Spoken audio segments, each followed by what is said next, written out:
మహాభారత యుద్ధభూమిలో శంఖారావం మొదలైంది. కానీ అది కేవలం యుద్ధానికి సంకేతం మాత్రమే కాదు. ఆ శంఖాలు పలికిన ప్రతిధ్వని వెనక ఒక వ్యక్తి యొక్క పూర్తి వ్యక్తిత్వం, సంకల్పం, అంతరంగ శక్తి దాగి ఉన్నాయి. కృష్ణుడు పూరించిన పాంచజన్యం, అర్జునుడి దేవదత్తం, భీముడి పౌండ్రం.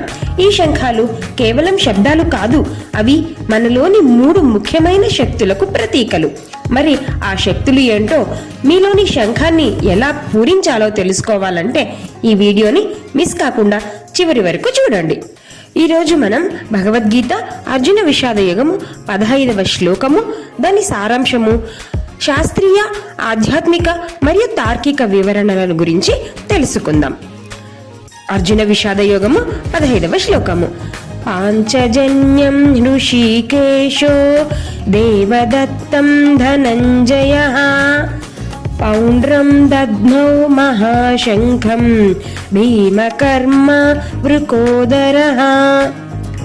ఈ శ్లోకం యొక్క సారాంశం ఏంటంటే, సంజయుడు ధృతరాష్ట్రుడికి ఇంద్రియాలకు అధిపతి అయిన శ్రీకృష్ణుడు పాంచజన్యము, ధనంజయుడు అనే అర్జునుడు దేవదత్తము, భయంకరమైన పనులు చేసే వృకోదరుడు అయిన భీముడు పౌండ్రం అనే మహాశంఖాలను పూరినట్లు వివరిస్తున్నాడు. ఈ శ్లోకం మనకు నేర్పే జీవిత పాఠం ఏంటో చూద్దామా? ఈ శ్లోకం మన జీవితానికి ఒక గొప్ప మార్గదర్శి. మన జీవితంలో మనం ఎదుర్కొనే ప్రతి సమస్య ఒక యుద్ధ భూమి లాంటిది. ఆ యుద్ధంలో మనకి 3 ప్రధాన ఆయుధాలు అవసరం: జ్ఞానం, సంకల్పం మరియు ధైర్యం.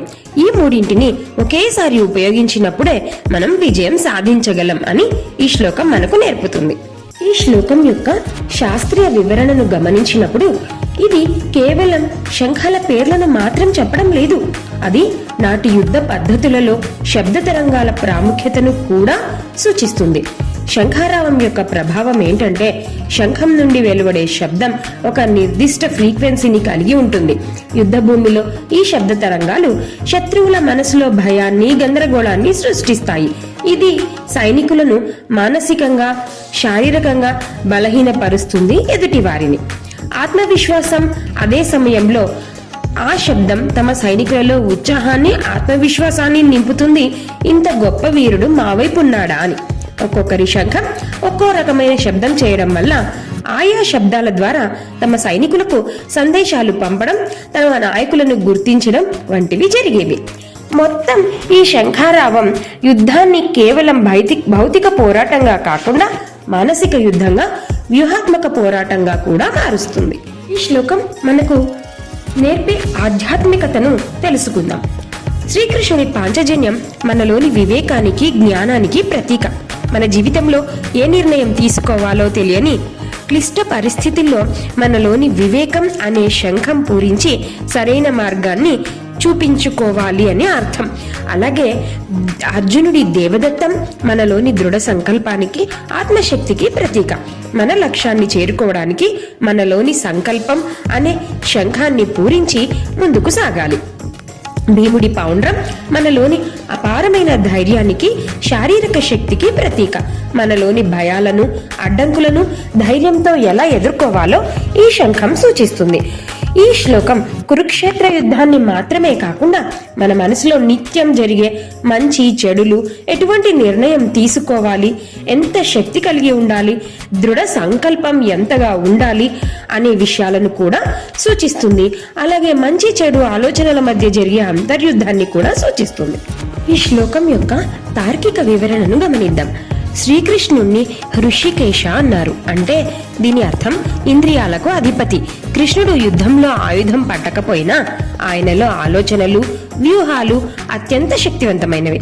హృషికేశ అనే పదం వాడడం ద్వారా సంజయుడు కౌరవుల రాజు అయిన ధృతరాష్ట్రుడికి పాండవులకు ఇంద్రియాలను జయించిన ఒక మహాజ్ఞాని నాయకత్వం వహిస్తున్నాడని తార్కికంగా సూచిస్తున్నాడు.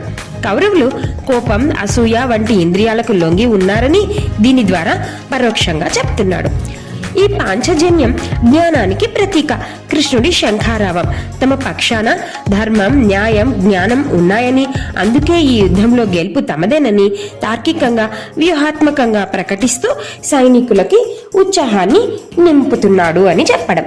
అలాగే అర్జునుడు ధనంజయ అంటే తన బలం పరాక్రమంతో జీవితంలో ఉత్సాహాన్ని నింపినవాడు, సంపద మీద కోరిక లేనివాడు. అర్జునుడు ఈ యుద్ధంలో కౌరవుల యొక్క దురాశతో కూడిన యుద్ధాన్ని చిన్నాభిన్నం చేస్తున్నాడు అని అర్థం. అలాగే దేవదత్తం అనే శంఖం దేవుడు ఇచ్చిన బహుమతి. ఈ పేరు ద్వారా అర్జునుడు దైవ సహాయంతో యుద్ధం చేస్తున్నాడని, అతని పక్షాన దైవం ఉందని తార్కికంగా చెప్పకనే చెప్పడం. అలాగే భీమకర్మ అంటే భీముడి భయంకరమైన ప్రతిజ్ఞలను, వాటిని నెరవేర్చాలనే అతని సంకల్పాన్ని ఇది తార్కికంగా గుర్తు చేస్తుంది. అలాగే వృకోదర అనే పేరును కూడా ప్రస్తావించడానికి గల కారణం ఏంటంటే ఈ పేరు భీముడి అపారమైన శారీరక శక్తిని సూచిస్తుంది. ఇది భీమకర్మ చేసిన ప్రతిజ్ఞలను అంటే భీముడు చేసిన ప్రతిజ్ఞలను నెరవేర్చేందుకు కావలసిన శక్తి తన దగ్గర ఉంది అని సూచించడం. అలాగే భీముడి యొక్క శంఖం పౌండ్రం. ఇది అతని శక్తులను ఒక్కసారిగా భయంకరంగా శత్రువులకి గుర్తు చేస్తోంది. ఒకసారి ఒక యువకుడు తన జీవితంలో ఏ లక్ష్యము సాధించలేక నిరాశలో ఉన్నాడు. అప్పుడు ఒక గురువు వచ్చి, నీ లోపల 3 శంఖాలు ఉన్నాయి. జ్ఞానం, ధర్మం, దైవిక శక్తి, ధైర్యం, తిరుగులేని బలం, భీకరమైన శక్తి అనే ఆ శంఖాలను పూరించడం నేర్చుకో అన్నాడు. మొదట పాంచజన్యం పూరించమన్నాడు. అంటే నీకేది సరి అయినదో నీ జ్ఞానంతో ఆలోచించు అని అర్థం. రెండవది దేవదత్తం పూరించమన్నాడు. అంటే నీవు నీ జ్ఞానంతో ఏది సరైనదో పెట్టుకున్న ఆ లక్ష్యం పట్ల ఒక సంకల్పం, అంటే ఏమి సాధించాలనుకున్నావో అది సాధించాలన్న సంకల్పం పెట్టుకో అన్నాడు. చివరగా పౌండ్రం పూరించమన్నాడు. అంటే నీవు సాధించాలన్న లక్ష్యం, అలాగే నీవు పెట్టుకున్న సంకల్పం, ఎన్ని కష్టాలనైనా ఎదుర్కొనే ధైర్యం తెచ్చుకొని వాటిని సాధించమని చెప్పాడు. ఈ 3 శంఖాల ధ్వనులతో అంటే జ్ఞానం, ధైర్యం, భీకరమైన శక్తులతో ఆ యువకుడు తన జీవితంలో తిరుగులేని విజయాలను సాధించాడు. భీమకర్మ అంటే డీడ్స్ ను ఫోకస్ చేస్తుంది. వృకోదర అంటే నేచర్ ని చూపిస్తుంది.